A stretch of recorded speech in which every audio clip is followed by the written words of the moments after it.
Sara Enriquez. I'm the Chief Giving Officer at the Sacramento Region Community Foundation. I got that right. And we're really, really excited to have you all here. Really pumped up about the May 6th big day of giving. How many of you remember the Arts Day of Giving? Great. So you remember what happened on that day. We raised over $500,000 and just were completely surprised. And are incredibly excited about the goals we want to reach for May 6th. So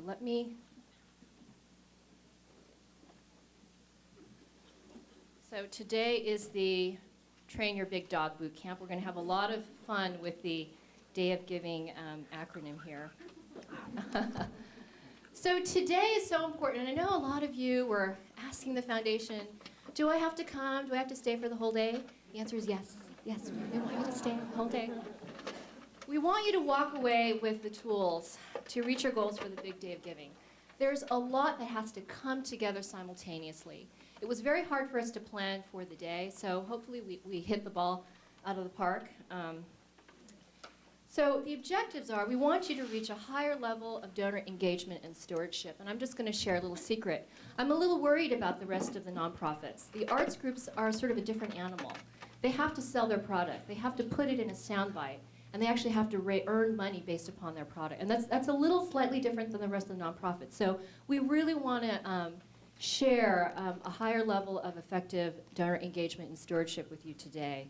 That's a value at the foundation. I know we're a little slightly different animal as well. We want you to raise your nonprofit profile. The Day of Giving is a great opportunity for visibility for you.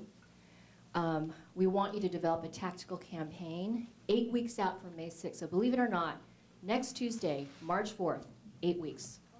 It's going to fly by. We also want you to partner with your peers in the nonprofit community. We heard during the orientation process, folks were kind of like feeling alone. Well, you're all here today. Network. And so for today, we want you to leave with an 8-week plan. And I'll go over this. We want you to leave with new content, tactics, and knowledge, and figure out ways you can apply them. And we want you to make new dog mates, new friends.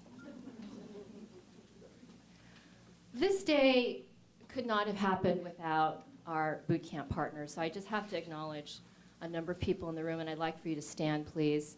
Sacramento Region Community Foundation, my other family, Amy Eubank in the back, who registered you in, Jeannie Howell, our Community Impact Manager and Giving Edge Extraordinaire, Louis Sosa, our Communications Associate. Where are you, Louis? Right there. Shirley Tully, our Chief Development and Marketing Officer in the back. She'll be on our panel later today. Linda Cutler, our esteemed CEO. And Tina Bryce, our Grants Manager, who is here somewhere. Tina, probably in the front, registering. So this is the team, our small but mighty team that is helping half of you, actually, because this room could only put 200 people. So this is your team. Thank you, team, please. Placer Community Foundation, Veronica Blake, Jessica Hubbard, and we've got 2 interns up front helping Yellow Community Foundation. The foundation is a trio. We are the triumvirate working together to lift this day with all of you. United Way, Andy Sheehy, where are you? Andy, somewhere, there he is. United Way has been a wonderful partner. Threefold Connect, Kim Tucker, I think a lot of you know Kim. Thank you, Kim. JDRF, Christina Airola, where are you? Thank you, Christina. Nonprofit Resource Center, Tricia Rosenbaum, are you here in the room? Okay, she might be coming later today. Aspiration from San Francisco, Jessica Steimer, are you here? Thank you, Jessica. I'm always afraid of leaving somebody out, and I think I've addressed everyone. Kevin Smith, Fagan, KVIE, they are our hosts for today. They hosted our orientations. We are so pleased and thank you so much. So.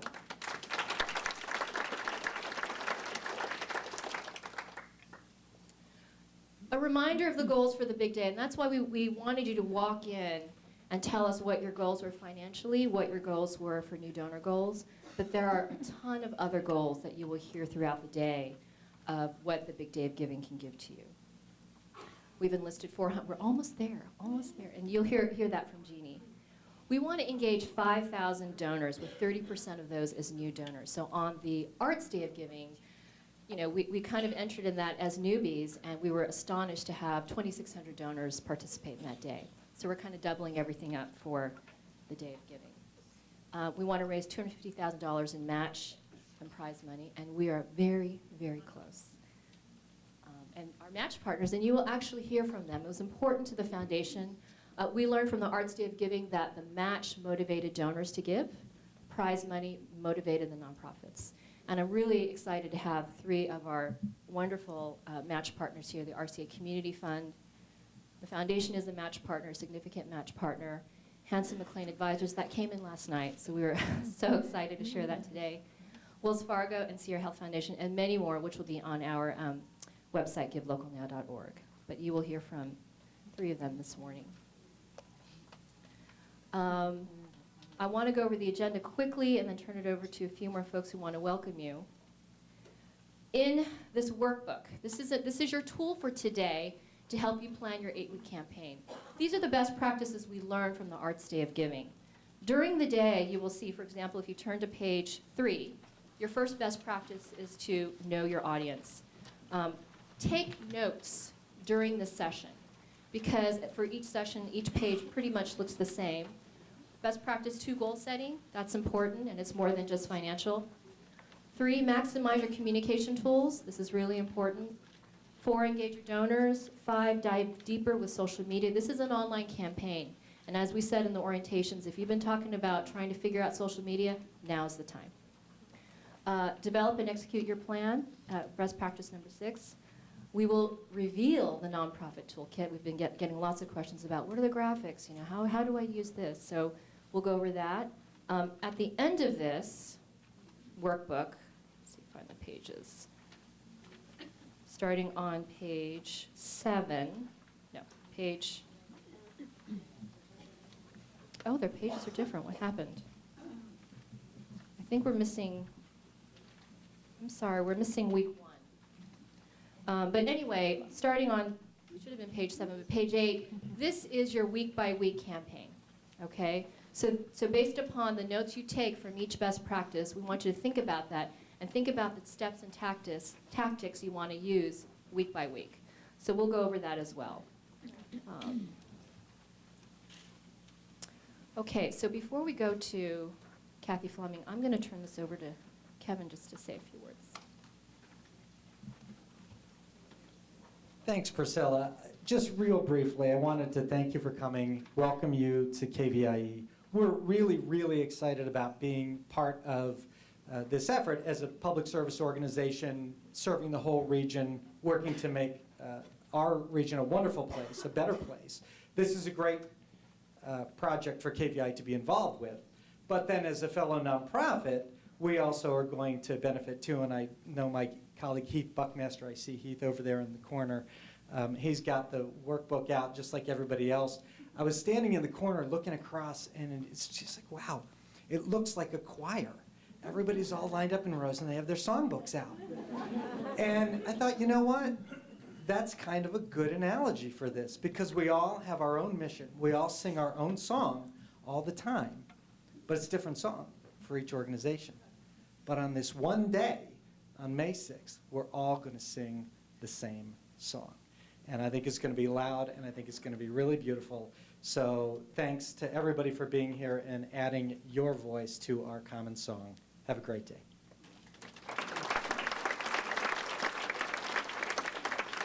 Thank you, Kevin. I'm going to turn it over to Linda Cutler, our foundation CEO.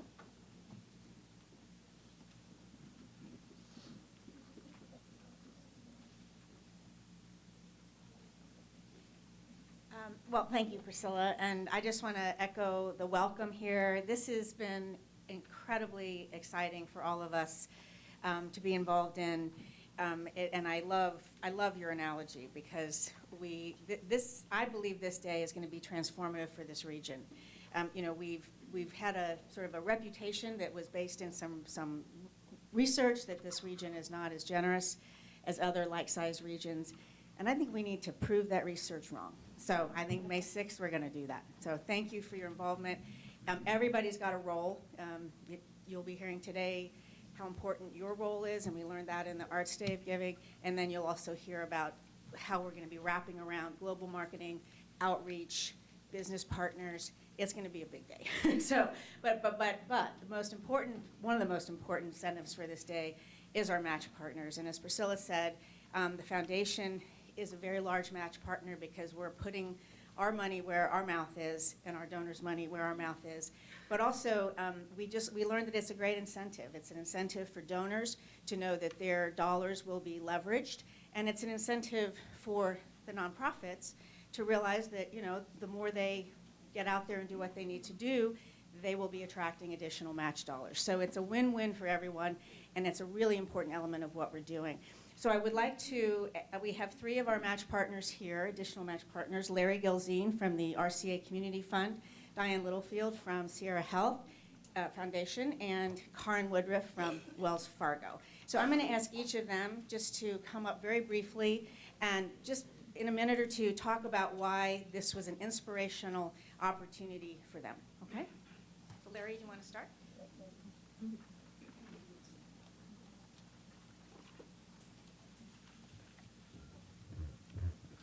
What a great turnout this morning. Nice to see so many people here interested in this project. We're very excited to be involved. The RCA Community Fund is a large charitable fund that we created at the Sacramento Region Community Foundation. And we make a variety of small, medium, large-sized grants throughout the community. And kind of the common theme is our mission is to positively impact the quality of life in the region. So when we're looking at grant opportunities and funding opportunities, we're very mindful of what impact our money is going to have. And in most cases, we're making direct grants to organizations, but in some cases, we're looking at indirect opportunities as well, and certainly this is one. We were one of the primary funders of the Donor Edge, Giving Edge platform, because we really see the opportunity to expand your reach into the community, to broaden your donor base. And with so many smaller nonprofit organizations, that's a real challenge, is building your fundraising opportunities. And so we certainly saw the opportunity to leverage our dollars with your efforts to help you raise more money and expand that reach out into the community and make sure that you have the funding to further the great work that you're doing. So we're really excited to be part of it, and we want to encourage you to take advantage of all the information you're going to get today in terms of how to spread the word throughout the community, expand your donor base, and pull in all those new donors that can help you be successful. So we're delighted to be part of it and wish you all good luck in making it a great day. Thank you.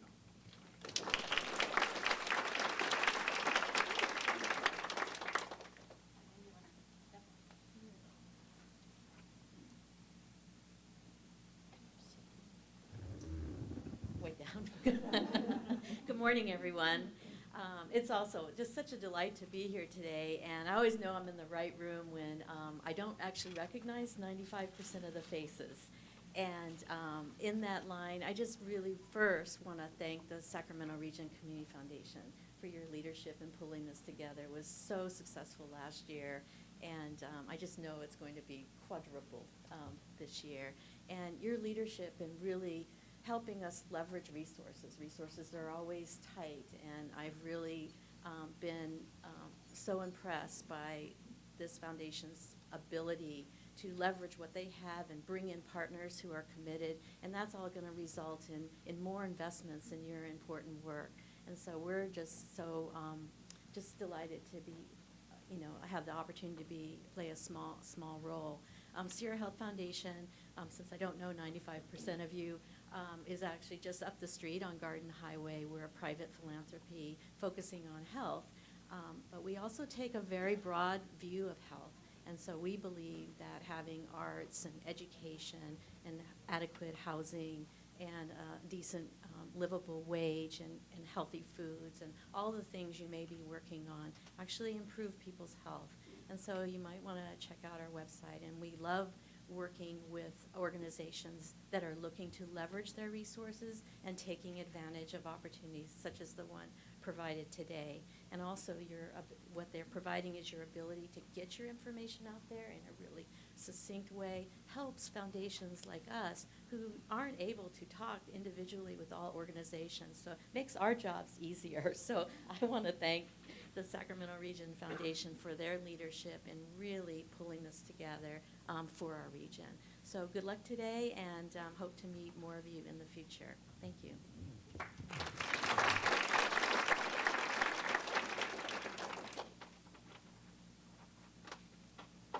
Good morning. I'm Karen Woodruff from Wells Fargo Foundation, and thank you all for being here, and I appreciate the invitation to speak to you, and we're so excited to be part of this big dog group. And I just want to say that I have been in your shoes less than a year ago. I've started this role, but I was in the nonprofit world for about 8 years. UC Davis Health System and Stanford Home for Children, which then is Stanford Youth Solutions. So I know what your challenges are. I feel your pain. I encourage your hard work, and I think it's really an opportunity and a privilege for me to be in my role because I can share your needs and challenges with our decision makers and our leaders in the community. One of the things I really want to encourage you, and I'm encouraging our funder community, is to come together, figure out a way to merge, to collaborate, to partner. Just speaking with Larry this morning, he's doing an initiative and investing $100,000 in something that we do too, and we don't know about that.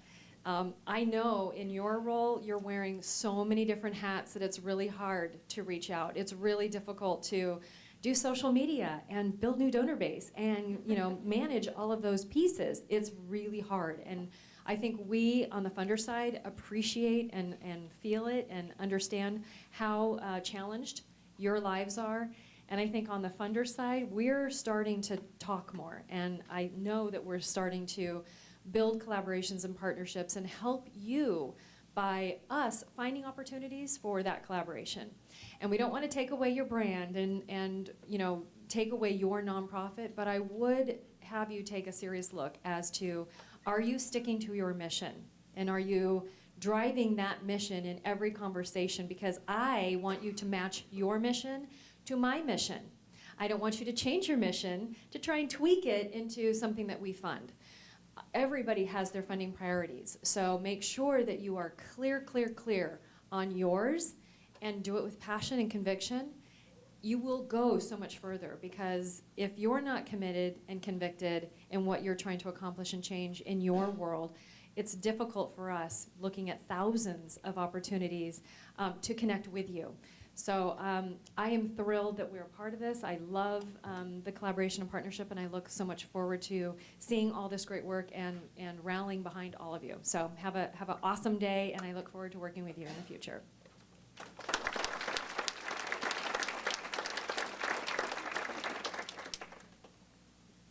Thank you so much, Larry, Diane, and Karen. You can do this on May 6th, and I'm feeling, during the course of the orientation and the Giving Edge profiles, I know there was a lot of worry, and you can do it. And I'm going to bring up Kathy Fleming. She participated in the Arts Day of Giving, and she'll just tell you what happened to them. Thank you, Priscilla. Thank you to the Sacramento Region Community Foundation for initiating the Big Day of Giving. It really is a unique opportunity for our community, and thank you to your partners for supporting you in it.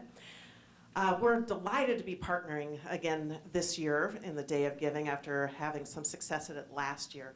And so Priscilla asked me to kind of break it down to you at an organizational level, because when you hear about something in the big picture, it can seem kind of scary. And when something's called a big dog, it can also seem kind of scary. So I'm just going to take it down to a real basic level and tell you what we did and the experience we had. So we approached the Day of Giving last year with some concerns, probably like many of you. The timing was a little bit awkward for us. We had just sent out our annual appeal. We were just approaching our annual fundraising event. And we were concerned about confusing the message, and all that stuff. And of course, there's also the concern about the amount of time that staff spends on doing things like this. So we jumped in. We started in with the tool. I forgot the name of it already. The online tool, the Giving Edge. We did our profile on the Giving Edge. It was simple. It was easy. It linked directly to other. What's the name of the other one? It links to Give Local Now and the search. So anyway, it was very easy, and it didn't take as much time. And then we decided that what we would do is break it down a little bit smaller. So we engaged our board. We let our board know about this big day of giving, and they got very excited about the match. And so all the money, so they gave early. They gave at the beginning of the year in May rather than at the end of the year when they typically give. And they supported our fundraising event because they knew that their sponsorship money for that event would get matched in some way, shape, or form. So we were able to really engage our board. We posted things on Facebook. We posted things on our e-newsletter. And we were surprised at how quickly the word got out because every person who gets that Facebook post sends things out to their communities. And so the reach becomes not just your own reach, but a much larger reach for the world. So that was a terrific benefit to us. We did place flyers in the park, and we just kept our message simple. You know, this day is happening, and if you are giving, we hope you'll consider us. This is what our mission is, to promote the imagination and creativity of children. This is what we do, and we had terrific results.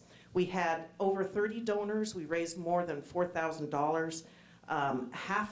Almost half of the donors were new donors to us. They had never given to us before, which was huge. And the gifts weren't tremendously big. They ranged from $5 at the smallest to $500 at the largest. But the new donors was great for us. So the benefits to us were that we were able to get these new donors. We were able to engage them in real time because you'll see when you participate, you get the information very quickly on who's giving. And so you can send out an email like 2 minutes after they've given to thank them. And then you can add them to your list. You can keep them informed of the things that are going on in your facility or your organization. And that's really a powerful way to get your donors engaged immediately. But the main thing I think that this day does is it really does build your organization's capacity. It makes you hone your message and identify the messages for your different audiences. And that's so important in this day and age when there are so many messages all over the world, for you to have a clear, concise message for each of your audiences. In our case, it was a great way to engage our board and to make sure that they did give early and often. And I know that that's a challenge for many nonprofit organizations, is to keep that board involved. It also allowed us to reach new audiences. You know, we communicate very regularly to our constituency, but something like this allowed them to pass the word on to their own constituency. And so, you know, it really just made the pool so much bigger. And then it made us develop some new systems. And, you know, so now we have things in place where we do update GuideStar and things like that much more regularly so that we do have the information out in the public. And that's something that I think helps build capacity. Many of you may not have social media networks that will force you to do that, and that does just help build your capacity, which is a powerful thing. And then finally, I think the most important thing about this day is it really does build a culture of philanthropy in our community, both at the organizational level, at Fairy Tale Town. Like I said, our entire board was engaged, our staff was engaged. But it also, I think, raises all ships. And when we do that, then we make a stronger community and a stronger case for philanthropy in our community. So I'm really excited about the coming day, the big day, and I know all of you will find the same benefits that we did at Fairy Tale Town. Thanks.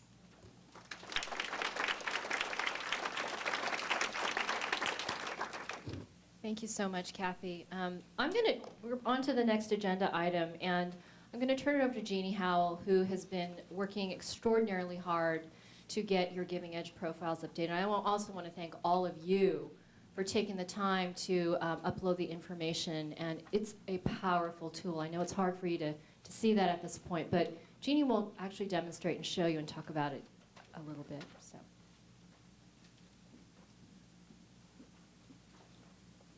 Thank you. Hi, guys. It's so nice to see faces. All I see are emails, so this is really nice. And I'm sure I've gotten one from every one of you. But I just wanted to congratulate all of you. I know that, gathering all that information and, trying to figure out the system and doing all that can be tedious, but you did it. I mean, you're here, you did it. I mean, that's a huge accomplishment, so congratulations. Give yourself a round of applause, seriously. I wanted to see a show of hands. How many of you actually were responsible for creating the profile? Oh, nice. Okay, I was a little concerned. So we have some prizes to give away today, and I know, right? I'm excited about that too. So what I want you to do is I want you to turn to your neighbor, and I want you to tell that person one thing that you learned about your organization that you did not know before you created that profile. So just take 1 minute, talk to your neighbor, and then I'm going to ask someone about it afterwards.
All right, couple more seconds.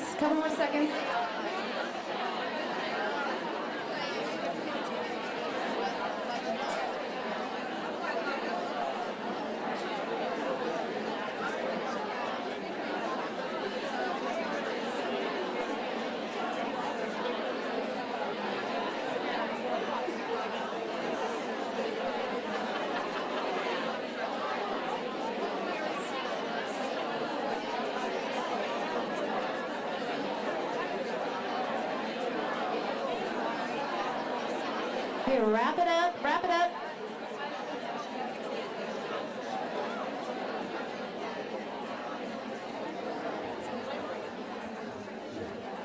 Okay. So I have two prizes to give away.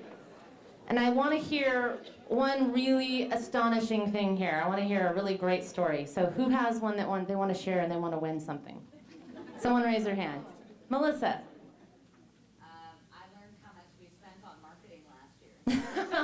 Okay, some budget realizations. That's great. Well, thank you for sharing. You have won a season ticket to the Nonprofit Resource Center's more popular sessions. All right. All right. Now do you want to share? Yeah? Uh-huh. Okay. All right.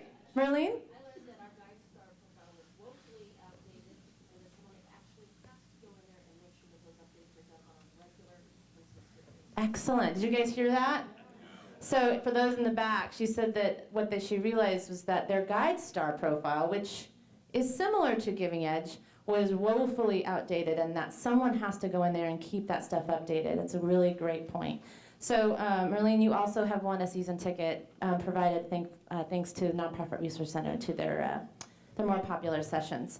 Those are the only two tickets that I have, but if anybody else wants to share something, yeah. I was interested in the board's involvement, that it talks about the percentage of time that they attend meetings. That's really interesting to share with them, how important their attendance is. Perfect segue. I'm actually gonna show you the power of this thing. Now that we have the information in there, we're able to really dive into some analytics of the health of our nonprofit sector. I mean, how amazing is that, okay? So I'm just gonna run through these really quick because I know we're running late on time here. So first I wanted to show you my little meme that I created. This is you, the dog, working on your Giving Edge profile. You're gonna see a lot of memes today because that's really, fun social media. So you can use this. I give you permission. So here's a couple of things that I pulled really quick. This is a breakdown of the categories of those that are participating in the Big Day of Giving. Over half of you are human services and arts. Interesting, right? And then the remainder is just a different array of categories. This is the regional breakdown. We have 64% of you reside. This is residing, not servicing. So 64% reside in Sacramento County, and then we have 18 in Placer, 13 in Yolo, and then we have a couple of outsiders as well. So that's really interesting. This is not really, yeah. So this was actually pulled directly from, when you log in, you have that little dashboard and it gives you the little analytics. I get those too as an administrator. One of them is board member ethnic diversity. So we can really see as things change over time where that needle is moving. So that's really, really a cool trick. This one was really interesting. I was actually pulling these stats last night. I wanted to see how old are we? How long have we been around? And forever, right? 42% of you, of your organizations, I'm gonna put it that way, have been in business for between 20 and 50 years. Yeah, and over 13%, I think it was like around 10 or 11 of you have been around for 50 plus years. So that's really significant. And lastly, I just want to, because we're going to talk a lot about social media today, I wanted to do a poll. 86% of the organizations already have a Facebook page. And I'm pretty sure that the other 14% are now on board after yesterday's boot camp on setting up their Facebook pages. So I'm hoping that's going to be 100%. And only 47% have a Twitter account. So we're gonna work on that, right, Louis? Yes. What's the total? Oh, yeah. So you guys want to know how many organizations? Well, we're not done doing all the profile reviews, but right now we're at 395 organizations. So we're going to say nearly 400. That's close to goal, right? So just a couple of little reminders. If you don't have a workbook, there are some, they were on the chairs. So there's a lot of interspersed chairs here that doesn't have a person in it that has a workbook in it. So if some of you can pull those up, and if you don't have one, grab one. There should be enough for everyone here. I'll take some to the back rows. Thank you. Thank you so much.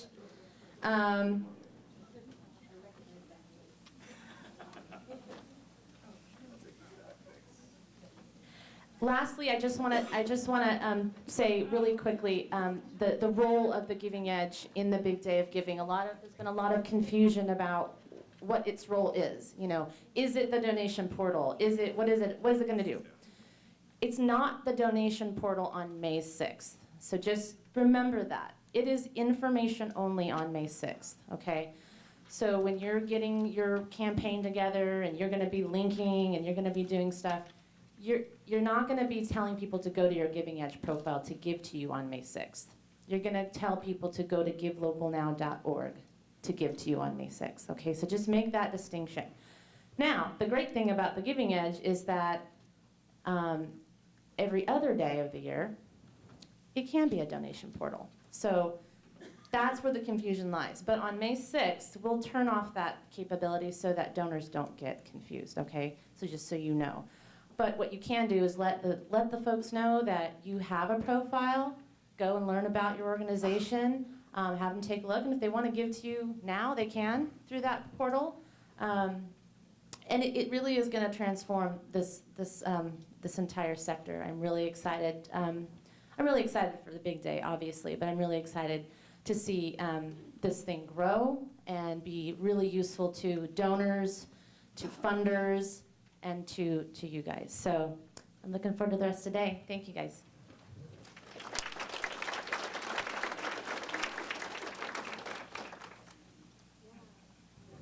Thank you, Jeannie. Okay, we are going to move on to best practice number 1, know your audience. Kim Tucker from Threefold and Shirley Tully from the Sacramento Region Community Foundation.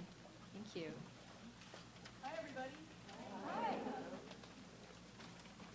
We were going to run down the center aisle king style, but Kim refused to do it. I just want you to know. I was ready.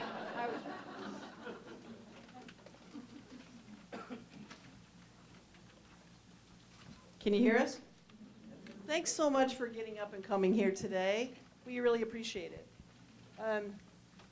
Does that make sense to you, what's on the cover there? So we really don't want you to think that the entire world is your audience, okay? We really want to help you determine the best audience for you to raise the most amount of money, make the most contacts, make the most friends. This is, I don't know how this advances. Okay. Face down. Oh, we get to do it. All right, I'm Okay. sorry. There we go. So I'm from Alaska, and so a big dog to me is someone who runs in a sled, right?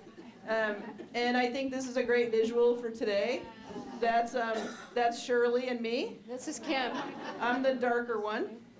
I think it's important to note that I'm still wearing both my booties. And Shirley is not, and she's the one who wanted to run down the center aisle this morning. Whatever it takes. I know what that's about. All right.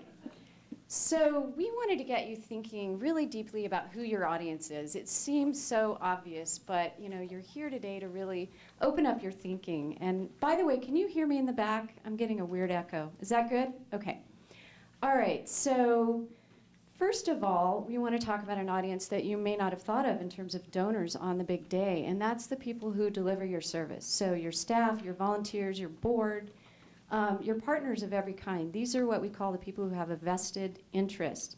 And they want you to do well on the day of giving, and they have a variety of networks of their own that you want to tap into. So start there and think broadly about giving them the tools to pay it forward. The second group is those who receive your services. And this may not work for everyone. You're all very different, and you know your business very well. But the clients, the people who benefit from what you do, they each have someone who cares about them who might want to donate on the big day. So think of all those concentric circles of the people who benefit from what you do. And finally, and Kim's going to talk about this a lot more, obviously the donors, but let's think of it more in a more targeted way. Current donors, what do they look like? Lapsed donors, people that you haven't heard from in a while. And then potential donors, they look a lot like your current donors, you just haven't heard from them yet. So I'll turn it over to Kim. So specific to the donor world, obviously your current donors. How many of you have current donors? Okay, good. If not, you need a little more than 8 weeks, probably. Okay. How many of you have had folks give, but they aren't currently giving to your organization? Okay. Sometimes we lose track of them, right? But sometimes we know where they are and can find them. So part of this will be you evaluating how rich that lapsed donor category is for you and how much attention you think you should pay to that. Okay, it's very centric to your organization. And then new donors, we're sort of taking the friendly approach here that, like we do at Threefold, right? You're either a client, a former client, or a to-be client. There's no other thing, right? Okay, so you've got donors out there to go and get that maybe have heard about you, are somehow connected to your current donors, or for sure connected to those that Shirley mentioned that either participate and receive your services or help to deliver them. So we really want you to think about who that is. It's a lot easier to leverage what you can get access to than to go out and try to create something brand new. And then also just mentioning there on the broader community front, I want you to consider that in Facebook alone, the average adult has 338 friends. So think about that. More than half of those on Facebook have 200 or more friends. So you just tapping into who you know, look at how exponentially that could grow, right? So looking at current donors, ideally you're going to know some or most of this information: their geography, where they live, their address, their program interest. You might deliver different programs, and there might be different donors for each one. So what is it that's going to make them interested in giving to you on the day of giving? The relationship they have with you. Has it been a long-term relationship, short-term? What size of gifts? All of this information will help you to know how to reach them and how to target your message. So what giving channel? What else have you gleaned about them during the time that you've been in relationship with them? Age and other demographics are always nice. It's often hard for us as nonprofits to gather that information, but any of that you can glean over time, keep it, guard it, use it. And really, what's their preferred communication method? We often say for the foundation, we have all of our fund holders and all of our audiences are somewhere on the continuum of fully digital to fully old school. And you have to have your feet in both worlds. You have to know where your audience is. We would love to think that we could go completely digital and paperless, but we can't. Our donors tell us. We actually have luncheons with them, intimate conversations, and we ask them, of all the ways we communicate with you, what do you prefer? And we hear directly from them. So that kind of information is going to be really valuable on the day of giving. So this is a visual that I hope you can see even in the back of the room.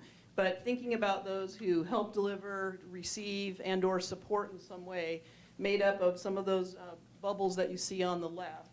You essentially have sort of that concentric circle, right? Throw the rock in the water, and as it goes out, you've got what we consider your organization's community right there. Those are the people you know about, you have connections to, you're communicating with. Then you've got that network, right? And you don't necessarily have contact with them, but those in your community do. So it's going to be really, really important as we think about how to build the audience for you, is to create stories that will connect the community you have to the network that exists within that community. Does that make sense? Okay. And then beyond that, you have the crowd, right? And upwards of 30% of fundraising is unplanned and unexpected. That's the crowd, right? That's the crowd that you want somehow through that network and through the community effort, the crowd hears about you, and then all of a sudden you have a new friend to your organization. So we really want you to look at it that way. Yeah?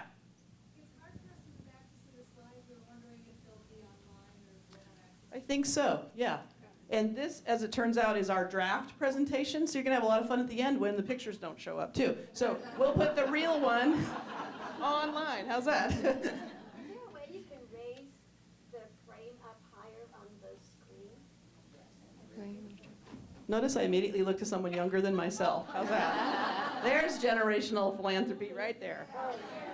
Oh, awesome. Better? Is that a little easier to see then? So we've got the folks in your database that attend your events, that you're connecting with on social media. We've got their network, right? That's the ones you really want to saturate deeply, is that 200 friends that I have getting to them, right? And then all the way out to the crowd, so that the crowd ends up being the ones who initiate contact with you, not you initiating with them. Okay, so all of this is about getting ready for the big day and sort of laying the groundwork. And we just want to get you thinking about what you're going to do. Later you're going to be, creating a work plan, setting goals, and so on. So this is just one facet of it. So let's talk about those people who have a vested interest in your success, your board, your staff, your volunteers. So think deeply about what tools they might need. We're going to provide tools to you to communicate your message, but you've also got to provide tools to your different audiences to communicate to their friends and their networks. So you need to think a little beyond the way you normally communicate. Distributing through their contacts, through social media, emails, print communications. Really, we're not asking you to go out and create all kinds of new tactics. We're asking you to incorporate this into your existing tactics that you're already using. Share their contacts for your database. You want to ask them So spend this time between now and the day of giving to ask them to add to your database by sharing their contacts. And participating in outreach on levels, all levels, including as donors themselves. So it's paying it forward, it's participating. The minimum donation is only $25, so really it's open to anyone. So think of the Day of Giving as the broadest in the broadest possible way. And then there's things to do, especially in the next 4 weeks leading up to the final 4 weeks, right? You heard the warning call by Priscilla this morning, so next week is it, right? We're actually in the Iditarod at that point, okay? So in thinking about that, if it isn't you, who is it within your volunteer or staff team who can do things like clean and organize any databases you have? If you're a typical organization that I work with, you've got 4 or 5 Excel spreadsheets on different desktops, and maybe you have a database beyond that, but it hasn't been updated in a while, right? So now's the time to spend a few extra hours getting those things cleaned up as much as you can. We're not asking you to go raise enough money to buy Razor's Edge and be all ready in 3 days, but use what you have, to Shirley's point, and make it as clean and streamlined as possible. Shirley made a good point when we were planning to talk with you around mailing lists, that many of us use the bulk mailing that's available to us as nonprofits, but you don't necessarily get the return address information, right? So depending on your budget and the time frame you have, it might be worth doing one first-class mailing to see where those lapsed donors have gone, right? So that you can go and stake out in front of their house. And then now's the time, because what happens in those 4 weeks, especially the second half of this effort, is you're doing a million things plus delivering your mission. And this community can't afford for you to stop delivering your mission while you participate in the big day of giving, right?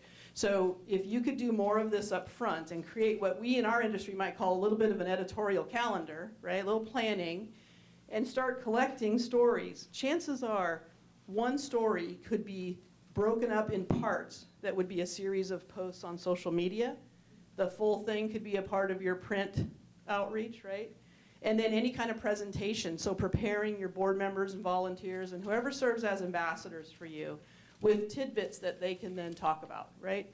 But if you could think of at least 3 or 4 of those in the next week, you'd probably have about 4 weeks of information to give out to those that are going to help you with this. Okay, so we really want to encourage you to get going on that part. Okay, so building the case for giving. Again, the groundwork, thinking deeply about the story that you want to tell. One of the things we like to say, and Kim actually brought this up when we were planning, is because you need the money is not the idea that's going to make a donor give. You know, we wish they would, but they don't. So we want you to think about describing your organization through the eyes of a donor. Remember that people give money to change the world. They just don't give it because you're asking. They want to see that difference. They want to hear what impact other donors have made. And you really want to go human. Be human. That's the best advice I can give you. Find a human story that will make the average person react and give on the big day.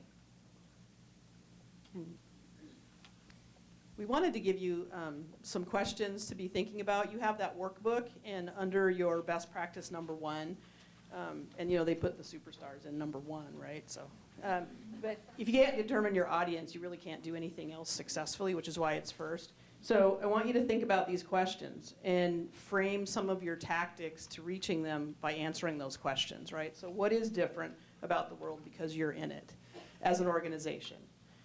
You know, what are those human stories of impact? Again, not forgetting to tell the donor's story too.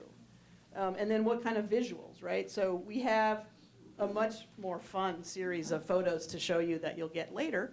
But here's a couple.